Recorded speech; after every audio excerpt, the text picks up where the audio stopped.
मोहतरम नाजरीन, अस्सलामु अलैकुम वरहमतुल्लाहि वबरकातुह।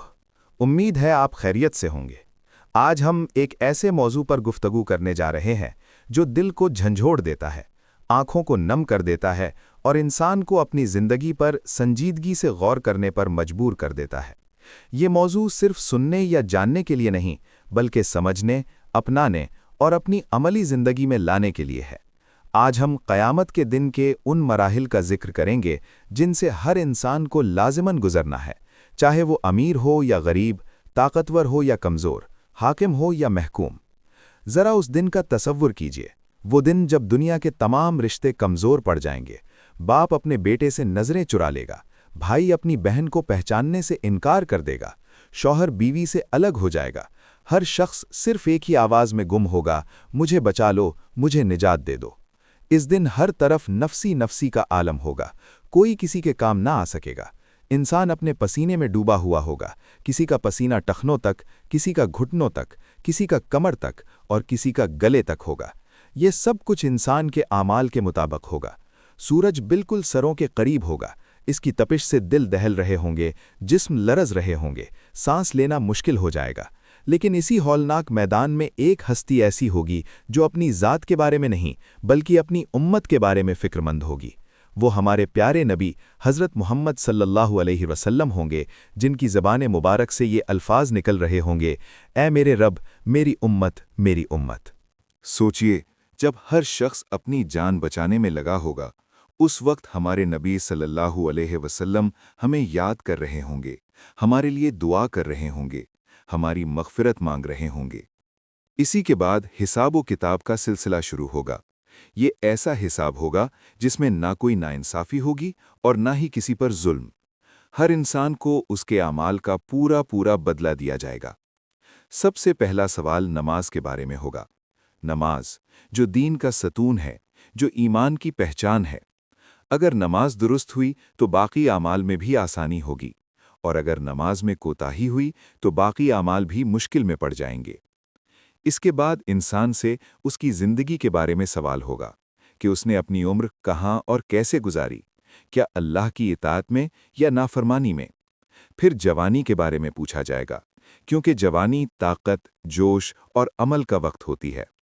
फिर माल के बारे में सवाल होगा, कहाँ से कमाया और कहाँ खर्च किया, हलाल तरीके से या हराम रास्तों से। और आखिर में इल्म के बारे में सवाल होगा कि जो इल्म हासिल किया, क्या उस पर अमल भी किया या नहीं। फिर आमाल को तराजू में तोला जाएगा। नेक आमाल और बुरे आमाल सामने होंगे। जिसके नेक आमाल भारी होंगे वो कामयाब होगा, और जिसके आमाल हल्के होंगे वो खसारे में पड़ जाएगा। इसके बाद एक ऐसा मरहला आएगा जिसका तसव्वुर ही दिल को लर्जा देता है, और वो है पुले सिरात। लेकिन इससे पहले एक अजीम नेमत का जिक्र ज़रूरी है, और वो है हौज़े कौसर। ये हौज़ अल्लाह ताला ने अपने महबूब नबी सल्लल्लाहु अलैहि वसल्लम को अता फरमाया है, ख़ास तौर पर उनकी उम्मत के लिए। मैदान महशर में शदीद गर्मी और प्यास के आलम में जब लोग थकन से निढाल होंगे, तब नबी सल्लल्लाहु अलैहि वसल्लम खुद अपने दस्ते मुबारक से अपनी उम्मत को पानी पिलाएंगे। ये पानी दूध से ज़्यादा सफ़ेद, शहद से ज़्यादा मीठा, बर्फ से ज़्यादा ठंडा और खुशबू में मुश्क से बेहतर होगा। जो एक बार उसमें से पी लेगा वो कभी प्यासा नहीं होगा। लेकिन याद रखिए, हर शख्स इस हौज़ से पानी नहीं पी सकेगा। ये सआदत उन्हीं को नसीब होगी जो दुनिया में नबी सल्लल्लाहु अलैहि वसल्लम की तालीमात पर अमल करने वाले होंगे, जिन्होंने दीन को सिर्फ ज़बान से नहीं बल्कि अमल से अपनाया होगा। इसके बाद पुले सिरात का मरहला आएगा। ये पुल जहन्नुम के ऊपर कायम होगा, बाल से ज़्यादा बारीक और तलवार से ज़्यादा तेज़। हर इंसान को इस पुल से गुजरना होगा, क्योंकि जन्नत में दाखिले का यही रास्ता है। लेकिन सबका गुजरना एक जैसा नहीं होगा। किसी की रफ्तार बिजली की तरह तेज़ होगी, कोई आंख झपकने में गुजर जाएगा, कोई दौड़ता हुआ, कोई चलता हुआ और कोई रेंगता हुआ गुजरेगा। ये सब कुछ इंसान के ईमान और आमाल के मुताबिक होगा।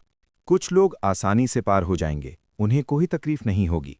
कुछ को खराशें आएंगी, वो ज़ख्मी होंगे मगर पार हो जाएंगे। और कुछ बदकिस्मत ऐसे होंगे जो फिसल कर जहन्नुम में जा गिरेंगे। अल्लाह हमें इस अंजाम से महफूज रखे। इस मौके पर हमारे प्यारे नबी सल्लल्लाहु अलैहि वसल्लम पुले सिरात के किनारे खड़े होंगे और बार बार ये दुआ कर रहे होंगे, ए अल्लाह सलामती अता फरमा, ए अल्लाह मेरी उम्मत को महफूज रख। सोचिए कैसी अजीम रहमत है ये, कैसी बेमिसाल मोहब्बत है कि नबी सल्लल्लाहु अलैहि वसल्लम अपनी उम्मत के लिए इस कड़े वक्त में भी दुआगो होंगे। जो मोमिन अपने गुनाहों की वजह से जहन्नुम में डाले जाएंगे वो हमेशा वहाँ नहीं रहेंगे, वो अपने गुनाहों की सज़ा पाकर पाक हो जाएंगे। फिर अल्लाह ताला अपनी बेपाया रहमत से उन्हें जहन्नुम से निकालकर जन्नत में दाखिल फरमा देगा, क्योंकि अल्लाह की रहमत उसके गज़ब पर गालिब है। जन्नत की नेमतों का तसव्वुर ही दिल को खुशी से भर देता है। वहाँ ना कोई गम होगा, ना बीमारी, ना थकन, ना खौफ, सिर्फ सुकून, खुशी और हमेशा रहने वाली नेमतें होंगी। यहाँ तक कि जन्नत का सबसे कम दर्जे वाला शख्स भी ऐसी नेमतें पाएगा जिनका वो दुनिया में तसव्वुर भी नहीं कर सकता। ये सब सुनकर एक सवाल हमारे दिल में ज़रूर पैदा होना चाहिए, क्या हम इस दिन के लिए तैयार हैं? क्या हमारी नमाजें हमें बचा सकेंगी? क्या हमारे आमाल हमारे हक़ में गवाही देंगे? क्या हम वाकई नबी सल्लल्लाहु अलैहि वसल्लम की उम्मत होने का हक़ अदा कर रहे हैं? मोहतरम नाज़रीन, ये बातें सुनाने का मकसद डराना नहीं बल्कि जगाना है। हमें मायूस करना नहीं बल्कि उम्मीद दिलाना है। आज भी वक्त है, दरवाजे खुले हैं, तौबा का मौका मौजूद है। अगर हम सच्चे दिल से अल्लाह की तरफ रुजू करें, अपनी नमाजों को दुरुस्त करें, हलाल व हराम का ख्याल रखें और नबी सल्लल्लाहु अलैहि वसल्लम की सुन्नत पर अमल करने की कोशिश करें, तो इंशाअल्लाह क़यामत का दिन हमारे लिए खौफ का नहीं बल्कि कामयाबी का दिन होगा। अल्लाह ताला हमें उस दिन की तैयारी करने की तौफीक अता फरमाए, हमें नबी सल्लल्लाहु अलैहि वसल्लम की शफाअत नसीब फरमाए और हमें पुले सिरात को आसानी से पार करने वालों में शामिल फरमाए। आमीन। अगर ये पैगाम आपके दिल को छू गया हो तो इसे दूसरों तक भी ज़रूर पहुँचाएं, क्योंकि हो सकता है किसी एक का दिल जाग जाए और यही हमारी निजात का ज़रिया बन जाए।